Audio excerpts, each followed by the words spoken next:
Westport Library this evening to celebrate the upcoming Westport Mini Maker Faire, which will be April 28th from 10 a.m. to 4 p.m. at the Westport Library in the Jessup Green.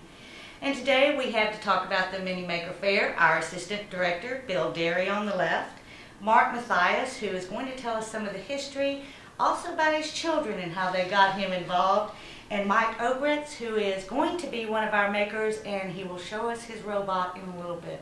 I'm going to start with you, Mark. How did you get into this? Well, my brother lives in California, and California is where Maker Faires actually started, and he's been to some of them out there and told me about it. And for the past 2 years, they've had one in New York. It tends to be in September. And for the past 2 years, I've taken my family and friends, and we've gone down there, and I remember at the end of every day, coming back, the only thing the kids could talk about was what they saw at the fair, how they had a good time. They expressed interest in science and the technology and the arts and all the things that they saw. It wasn't really about the science and technology, but about the fun things that they saw, the machines that they saw, the noisy things that they saw, the cute things that they saw. So the whole ride home was, this was really fun. How can we do that? How can we make that?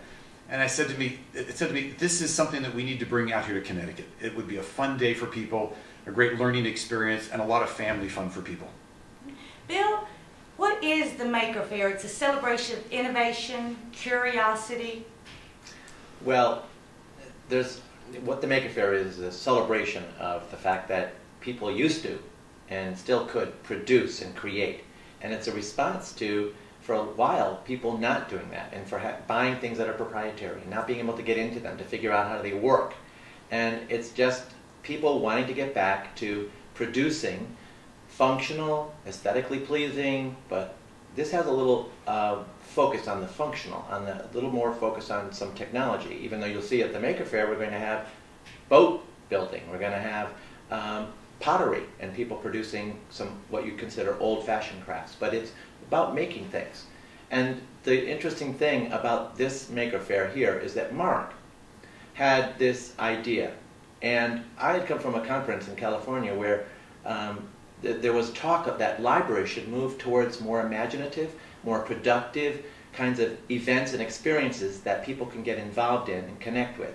And I came back and I mentioned at a staff meeting this Maker Faire movement. Well, Mark comes and says he wanted to use the library for the Maker Faire, and we were so excited about hearing Maker Faire and being a part of this movement that we really are riding on Mark's energy and knowledge of the Maker Faire. To be a part of it, something that we think is going to be big for the community and it's going to be big for the future. And it's big for the Westport Library because this is the first one in Connecticut, am I right? Right. Yes, and it started in California in 2006, correct, Mark? About that. It's about 6 years old out in California, yes. And now that one in California, it's a 2-day event, attracts about 100,000 people. We're shooting our targets a little bit lower than that for this first Maker Faire. Okay. And Mike, tell us a little bit about what you will be doing on that Saturday. So I will be exhibiting my friend, the B9 robot, which is the robot from the old TV series Lost in Space. Mark knew that I had this robot, that I built this robot a few years ago as kind of stress relief while I was working on a book. And so Mark said, oh, we're having this Maker Faire, would you bring the robot down? So I've been getting it ready to do its kind of big first public appearance. So we've taken it and assembled it down in the library today, and I think we're going to see that people are very attracted to it, and we'll have it interactive and chatting it up with the crowd.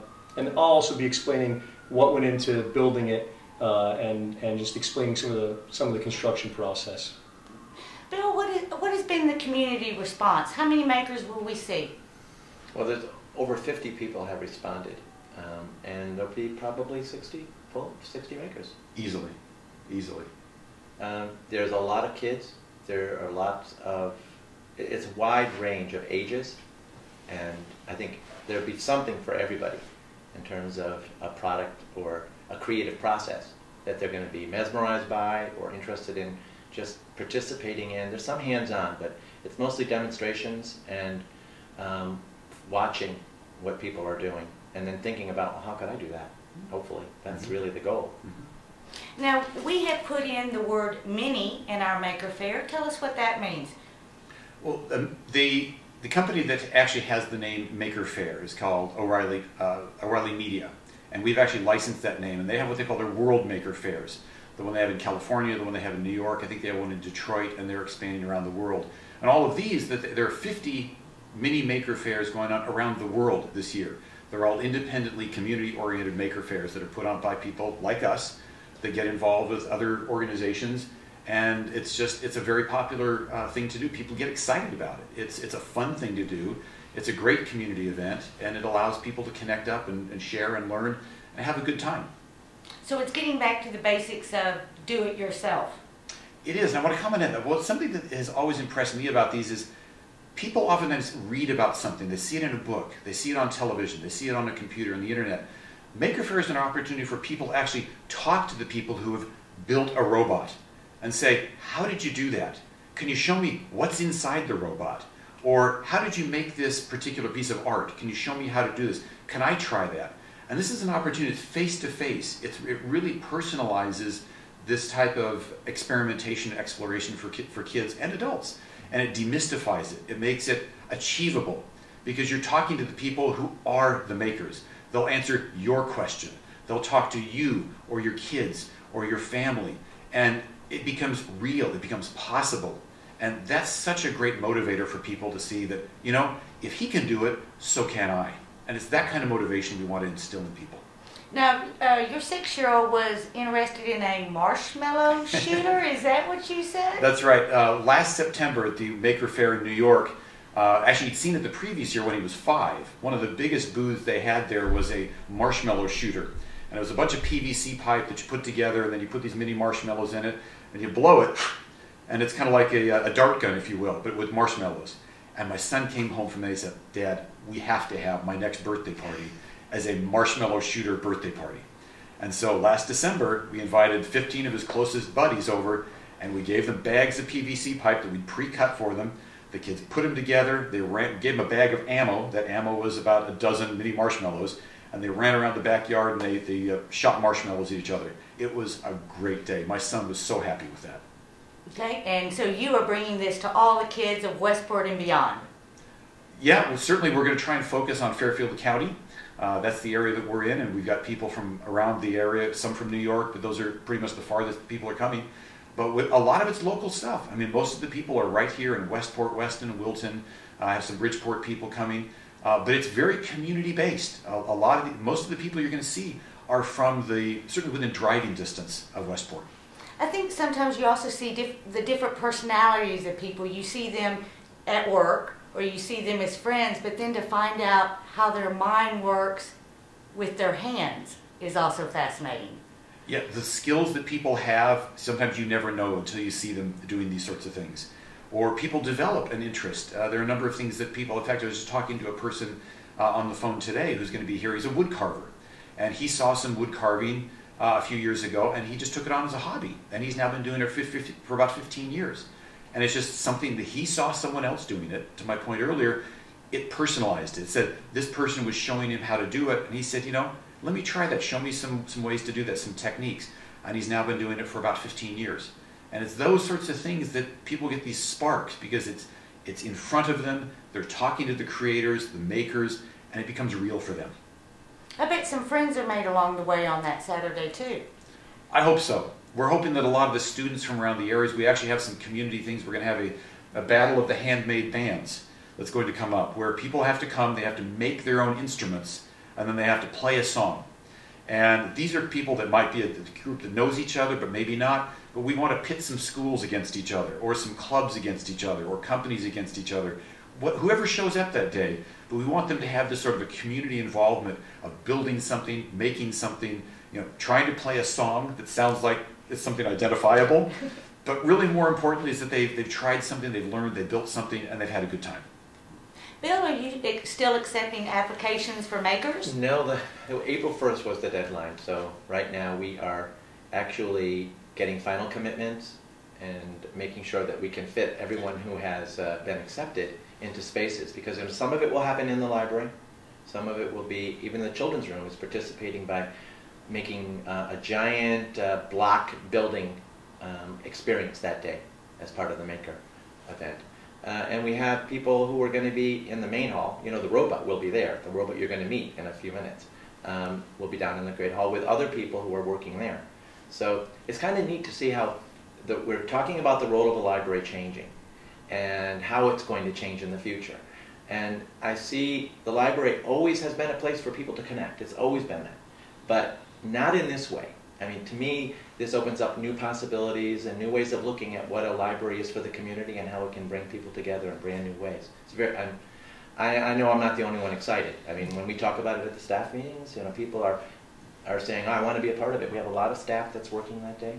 So I think it's going to be really exciting for us and to see how the library evolves around this and what the future is for it. Still looking for volunteers? We are still looking. And if someone is watching this and wants to volunteer, what should they do? They should call 203-921-4846 and say, I really would love to volunteer that day. Okay, let's give the phone number one more time. 203-921-4846. Okay, and even if they volunteer, they need to come on Saturday, April 28th from 10 to 4. Right. Volunteers will show up earlier. Okay. Who are some people that we should thank? I know the Westport Rotary is helping sponsor, and Clasp Homes. Clasp Homes and yes. Mark. Yeah, Clasp Homes is, this is actually, I'm on their board of directors. This is their 30th anniversary, and when I brought this idea to their board, saying, here's a way that we can give a community event to the community. Are you guys interested in doing that? And they said, yeah, this is a great thing. So Clasp Homes was definitely one of the people that supported this. We've had the Westport Sunrise Rotary gave us some of our initial funding. The Downtown Merchants Association is sponsoring the Battle of the Handmade Bands. I'm trying to think of all the local Crossroads Hardware is donating some of the materials for this. Green Village Initiative has sponsored so far. A local vendor, Low Calendar, has sponsored the robot company as well. I'm trying to think who else we have. We've got one or two of them. I'm sorry I'm missing them. I should know them all. But we've got a lot of community support. People are coming out to support the event. A lot of people just think it's a great community event, a great learning experience for people, families, adults, children. We've had just incredible support from the community. And for one day, the library, instead of being quiet, is going to be really, really loud and fun, right? Yes. I even hear there's going to be maybe an airplane. Well, an independent school has done a project with their kids building a model airplane with sophisticated adult tools, and they've all the kids use these tools, routers and saws and drill bits, and the tools are going to be on display near the airplane, which is going to be displayed in the Great Hall. So, and all 13 of the kids that worked on it with a visiting teacher will be here as well. Okay. Well, one of my last questions was going to be, let's repeat the date, the time, the information, but I think we should go down and talk to your robot, Mike, and see what he has to say. We should probably give the web address too. Westport Maker Faire, FAIRE.org. Mm-hmm. And remember to put the E in the fair, F-A-I-R-E. Right. Mm-hmm. Because the event is free, but registration would be great, because that way it'll allow the Maker Faire, the mini Maker Faire people know how many people already came to the fair. So its registration is online at that address. And if you register, you get entered into a contest to win free prizes. There are tickets to the New York Maker Faire, magazine subscriptions, and actually I had one of our makers donate one of their items today. So be sure and register for free tickets, and you can win prizes. And come hungry. We're going to have food, correct? Indeed. There will be food. Always. There will be food. People will be pulling up and selling food out of the traveling food vendors. They'll be here. Okay. And one more question for you, Mark. You've been to several Maker Fairs, correct? That's correct. What's one of the more interesting do-it-yourself projects you've seen? Actually, probably one of the most interesting ones is going to be here, and it's. Whoa! Should we leave it a surprise? No, we've already talked about this. Those people have seen that. It's a gentleman named Alan Winnick, who lives here in town, has built a personal submarine. Okay. 8 feet long, 6 feet wide, weighs about 2 tons. He's going to have it out here. People are going to be able to come up and see it and touch it and ask him how he built it. It's actually been down to 130 feet, I believe he says. And I've never seen a personal submarine before. So to me, the fact that somebody can build a submarine and is willing to actually go down underwater 130 feet is pretty neat. So it'll be here on Saturday, April 28th. You know, just talking with you three gentlemen, I just get the impression that y'all are just looking forward to being kids again for one day. Again? Again? You know, An addendum to the food, I was just thinking of all the restaurants I go to while I'm down here. There's a lot of restaurants that people can go to that are a walk from the fair. We're downtown. We're downtown, and there's good places to eat, besides the people that come in. okay, so even if you're 80 to 100, come and be a kid that day. Absolutely. Okay, let's go talk to Meet the the robot. Hi, I'm Mark. Hello. I think I've seen you around here. Who are you? I was very famous at one time. Everyone knew me and adored me, the robot from Lost in Space. Now I am retired, and I just stand here most of the time and look really cool. You know, we're having a maker fair coming up here in a few weeks. Do you know what day that is? Saturday, April 28th, 10 o'clock to 4 o'clock. That's great. Are you ready to come to the maker fair? All my circuits are functioning perfectly. Is there anything else you'd like to add before we go back to our room? Well, excuse me. For any of you that want to come to the Maker Faire, go to www.westportmakerfair, that's F-A-I-R-E.org. That's www.westportmakerfair.org. We'll see you on April 28th. Goodbye.